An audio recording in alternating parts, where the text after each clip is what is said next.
السلام عليكم ورحمة الله. نشرة الأخبار من الفضائية الإريترية والمستهل بأبرز العناوين. إصابة 27 مواطنا بفيروس كورونا اليوم. عدم السماح بإدخال الدراجات الكهربائية من السنة القادمة.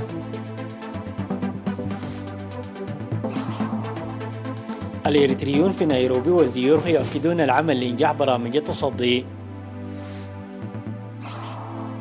القوات الفرنسية تسلم قاعدة تمبوتكو إلى مالي ضمن مراحل إنهاء عملية برخان. إيران توافق مع وكالة الطاقة الذرية على استبدال الكاميرات في منشأة نووية. مصرع 9 أشخاص في تحطم طائرة بجمهورية الدومينيكان. من العناوين إلى التفاصيل. أعلنت وزارة الصحة بأن الفحوصات المخبرية التي أجريت اليوم في مراكز العزل والفحص في أقاليم الأوسط وشمال البحر الأحمر وعنسبة قد أظهرت إصابة 27 مواطنا بفيروس كورونا، وظهرت 19 إصابة في الإقليم الأوسط، 5 منها في مراكز العزل و14 في مراكز الفحص، وهم 3 من وسط المدينة وواحدة في كل من سنبل وعدكي وكازين وستات أوتو وغزاباندا ومعسكر دندن وبراديزو وسنعافي وعتكليزان ومنحيلي ومندفرة، وإصابتان في مصوع بإقليم شمال البحر الأحمر، و6 إصابات في عتكليزان بإقليم عنسبة. في غضون ذلك شفي 19 مريض كورونا، 18 من الإقليم الأوسط وواحد من إقليم القاشبركة. وبهذا بلغ عدد المصابين بفيروس كورونا في البلاد حتى الآن 7713، شفي منهم 7509، وتوفي 65 مريض، فيما لا يزال 139 من المرضى يتلقون العلاج بالمستشفيات. وزارة الصحة 16 من ديسمبر لعام 2021.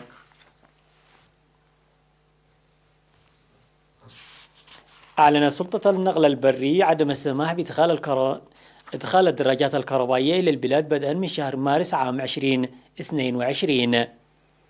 وأوضح المدير العام بالإنابة لسلطة النقل البري في وزارة المواصلات والاتصالات السيد فانييل سجاي لوكالة إيرنا إن على ملاك الدراجات الكهربائية التقدم حتى شهر مارس 2022 بوثيقة التحصيل الجمركي للمستوردين وبطاقة الهوية وفاتورة الشراء بموجب الإعلان القانوني الصادر في صحيفة حداث إريتريا يوم 12 من ديسمبر. وقال أن الدراجات الكهربائية التي تسجل في سلطة النقل البري هي فقط التي لديها فاتورة الشراء القانونية لوزارة المالية، مشددا بأن الدراجات الكهربائية مثلها مثل المركبات تعمل بالوقود والكهرباء والغاز، تتقيد بمرسوم سلطة النقل البري رقم 174 لعام 2013. وأوضح السيد فانييل إن ملاك الدراجات الكهربائية فوق عمر 18 عليهم حتى 30 من مارس لعام 2022 إجراء الاختبار الشفوي في مدارس تعلم قيادة السيارات، ومن ثم امتحان القيادة الشفوية والتطبيقية عبر سلطة النقل البري، ولا يخص الاختبار الشفوي للحاصلين على رخصة القيادة السيارات. وذكر المدير العام لسلطة النقل البري بالإنابة سيد فانييل سجاي إن من الضروري على سائقي الدراجات الكهربائية والنارية استعمال خوازات الرأس، ويمنع استخدام الأضواء المضرة بالعين وحمل أكثر من شخص واحد وحمولات ثقيلة، ويعاقب المخالفين بانتهاك قانون المرور.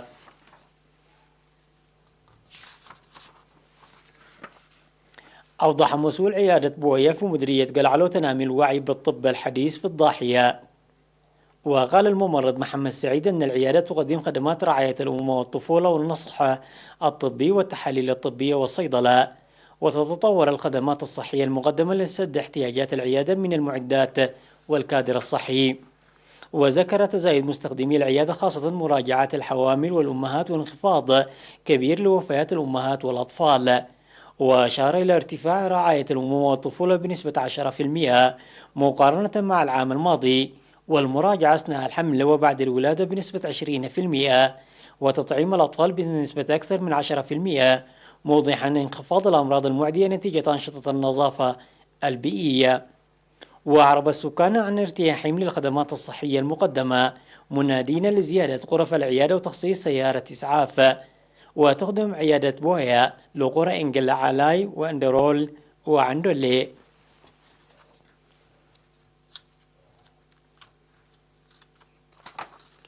أكد الإريتريون في نيروبي الكينية وزيورخ السويسرية في السيمينارات التي عقدوها بشعار التعبئة ضرورة مرحلية على استعدادهم لإنجاح برامج التصدي.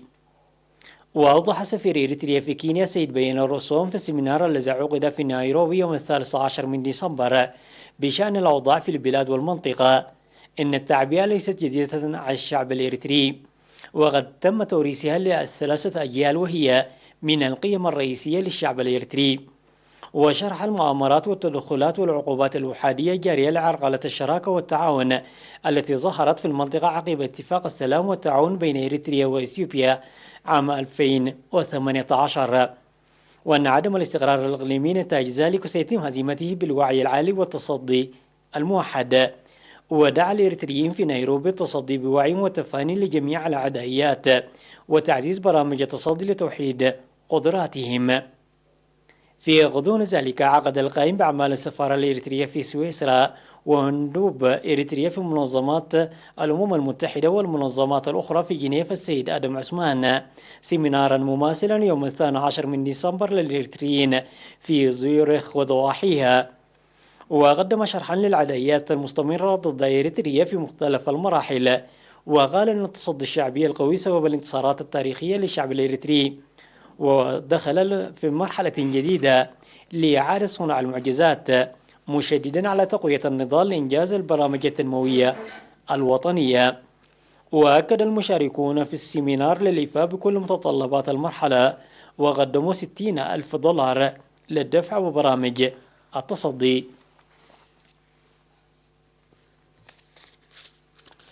نظم الاتحاد الوطني للشباب والطلبة في الإقليم الجنوبي دورة تدريبية للشباب العامل في مختلف المؤسسات في الإدارة والقيادة، وضمن برنامج تطوير القدرات في كافة المجالات. وأوضح مسؤول فرع الاتحاد في الإقليم السيد قرماي قبرو في مراسم التخريج مشاركة أكثر من 210 شاب في دورات تدريبية في الإدارة والقيادة في الشهرين الماضيين. ويعمل الاتحاد بالتعاون مع الشركاء لتوسيع التدريب وضمان نوعيته. وأكد المشاركون في التدريب على أهميته في مسيرة حياتهم وعملهم. وأشاد مديرية مندفر السيد هسكياس وهبت بالاستثمار الذي يقوم به الاتحاد الوطني للشباب والطلبة في الشباب، داعيا لتعاون جميع الجهات مع المتدربين للاستفادة من الفرص.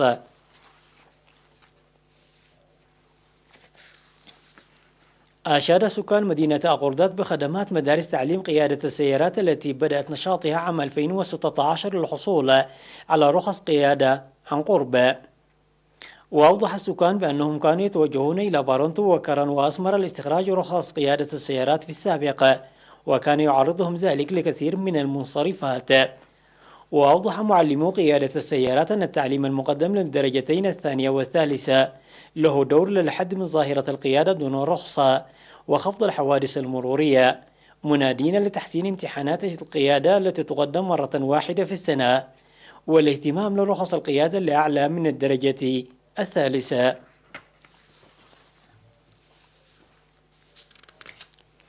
الأخبار العالمية بعد فاصل قصير، تفضلوا بالبقاء معنا.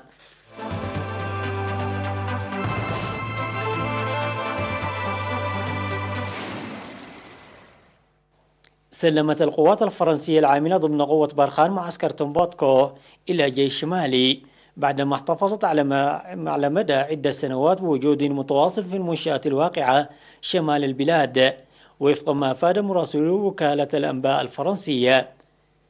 وأنزل العلم الفرنسي ورفع مكانه العلم المالي في القاعدة، ومشاركة عدد محدود من الجنود الفرنسيين والماليين وممثلين عن السلطات المحلية ومسؤولين أمنيين. وفي مراسم تسليم رمزية صافح الجنرال الفرنسي قائد قوة برخان في مالي القائد المالي الجديد للمعسكر، ثم سلمه مفتاحا خشبيا وسط تحلية طائرة عسكرية فرنسية على علو منخفض. وتشكل مغادرة الجنود الفرنسيين منعطفا، فبعد مغادرتها كيدال وتليست استكملت فرخان بخروجها من تمبوتكو فك الارتباط في قطاع من شمال مالي تماشيا مع إعادة تنظيم القوى الذي أعلن عنه في يونيو في موازاة لتقليص تدريجي لعدد القوات الفرنسية العاملة في منطقة الساحل. توصلت الوكالة الدولية للطاقة الذرية لاتفاق مع إيران على استبدال كاميرات المراقبة الخاصة بها في منشأة لقطع قيار أجهزة الطرد المركزي في كارج، مما يحل أزمة كانت تهدد بإفساد المحادثات النووية الأوسع نطاقا.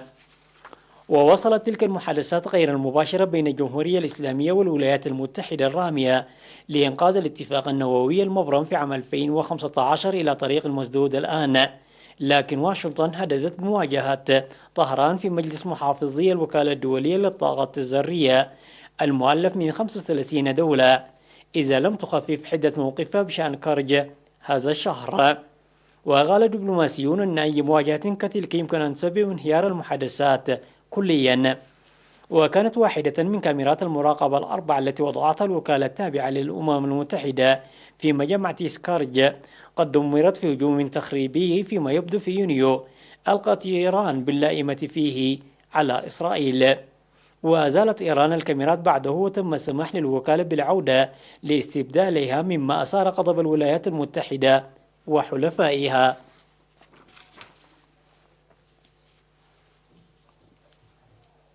لقى 9 أشخاص مصرعهم افتتحت طائرة ركاب كانت بصدد القيام برحلة بين سانتو ودومونيك عاصمة جمهورية الدومينيكان ومدينة ميامي الأمريكية بحسب ما أعلنت شركة هيدويس المالكة للطائرة. وقالت الشركة في بيان أنه ببالغ الأسف تعلن هيدويس إن إحدى طائراتها تعرضت لحادث مأساوي في مطار لاس إمراكس أودى بحياة جميع ركاب الطائرة وأفراد طاقمها. ومنذ أسبوع أعلنت السلفادور عن تحطم طائرة عسكرية في المحيط الهادي، ما أسفر عن مقتل جميع ركابها الثلاث بمن فيهم نجل وزير الدفاع. أكدت وزارة الدفاع الروسية أن فرقاطة الأسطول الشمالي الأميرال جورجيزوكوف أجرت تجربة جديدة لإطلاق صاروخ من طراز تريسكون فرط صوتي على هدف ساحلي في مقاطعة أريخنغلوسك بأقصى شرق روسيا. وذكرت الدفاع الروسي أن التجربة جاءت في إطار استكمال دورة اختبارات الأسلحة الصاروخية الفرط صوتية، مشيرة إلى أن صاروخ تريسكون أطلق من مياه البحر الأبيض شمال غرب روسيا على هدف ساحلي يقع في ميدان تشينغي في مقاطعة أريخنغلاسك.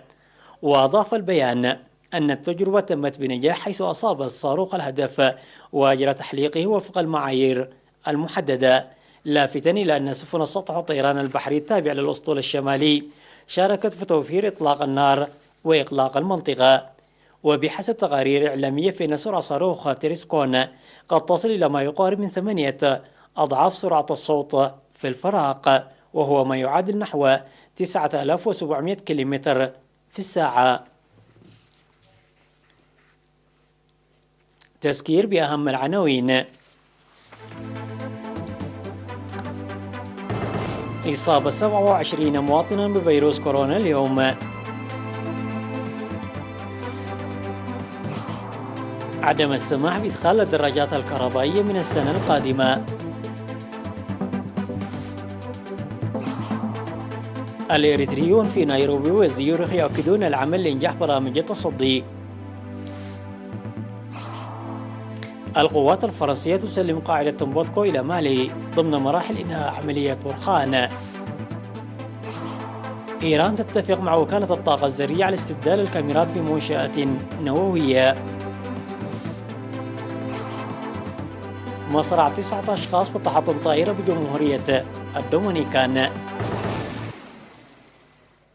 انتهت النشرة وإلى اللقاء.